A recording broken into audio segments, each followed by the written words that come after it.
মাটির নিচ থেকে কয়েকশো বছরের পুরনো নৌকার সন্ধান পেয়েছে শ্রমিকরা। মাটির গভীর থেকে খনন করে পাওয়া বিশাল আকৃতির এই নৌকা নিয়ে প্রতিদিন বাড়ছে নানা কৌতূহল।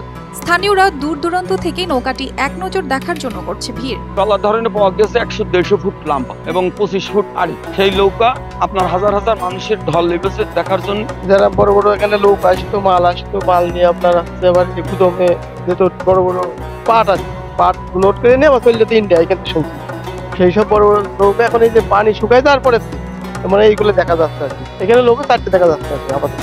ঝিনাইদহ মহেশপুর উপজেলার বজ্রপুর গ্রামের এক কৃষক বাওড় থেকে ধান খেতে পানি দেওয়ার জন্য সেচ খাল খনন করছিলেন। খাল খুঁড়তে খুঁড়তে তার কোদালে নৌকার কিছু অংশ উঠে আসে। এই খবর প্রচার হয়ে পড়লে গ্রামের মানুষ সমষ্টিগতভাবে নৌকার সন্ধানে খনন করতে থাকে। 3 দিন ধরে খননের পর খুঁজে পায় পুরো নৌকার আকৃতি। ওয়ালটন ফ্রিজ কিনে অনেকের মতো আপনিও হয়ে যেতে পারেন মিলেনিয়াল।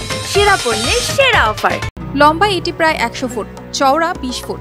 নৌকাটি শাল কাঠ দিয়ে তৈরি। পাটাতনের কিছু কাঠ পচে নষ্ট হলেও লম্বা কাঠগুলো কিছুটা ভালো আছে। 4টি নৌকো পাওয়া গেছে। খুঁড়তে খুঁড়তে দেখা যায় একটা বড় নৌকা, মানে খুব সম্ভবত 100 ফুট হবে, আরে 25 ফুট হবে। এখন সবাই মিলে খুঁড়ে দেখা যাচ্ছে যে এখন সেই আগের সেই বজ্র, এগুলোর নাম আগে বজ্র, সেই বজ্র এখন পাওয়া যায়। এত বড় নৌকা উঠছে, ঠিক আছে, এটা মনে করেন দেখতে অনেক মানুষের ভিড়। এমন নৌকা তো কোনোদিন কেউ দেখিনি। 100 ফুট এই নৌকাটা গিয়ে পুরোনো একটা নৌকা, এটা চাই আমরা সরকারিভাবে সংরক্ষণ করে রেখে দেওয়ার জন্য। 19 শতাব্দীতে ভারতবর্ষে ইউরোপীয় এবং স্থানীয় ধনাঢ্য ব্যক্তিরা এই ধরনের নৌকা ব্যবহার করত নৌবিহারের জন্য। ওইসব নৌকার 2/3 জায়গা জুড়ে থাকত ঘুমানো বা বিশ্রামের কক্ষ।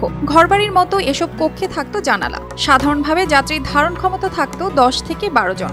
এর ভেতরে মাঝি থাকত 4 জন। রান্না ও অন্যান্য কাজের জন্য লোক থাকত 2 জন। স্থানীয়রা ধারণা করছে এই নৌকাটি তাদেরই ব্যবহৃত নৌকা। বজ্রপুর গ্রামের নামকরণ হয়েছিল, এখানে জমিদারের বসবাস ছিল। কলকাতা থেকে একসময় নৌকা যোগে তারা এখানে আসা যাওয়া করতেন। হয়তো সেই আমাদের এই নৌকাটা হতে পারে। একজন কর্মকর্তা আমার সাথে যোগাযোগ করেছেন, আমি বলেছি ঠিক আছে, আমরা যথাসাধ্য চেষ্টা করবো সেটাকে সংরক্ষণ করার জন্য।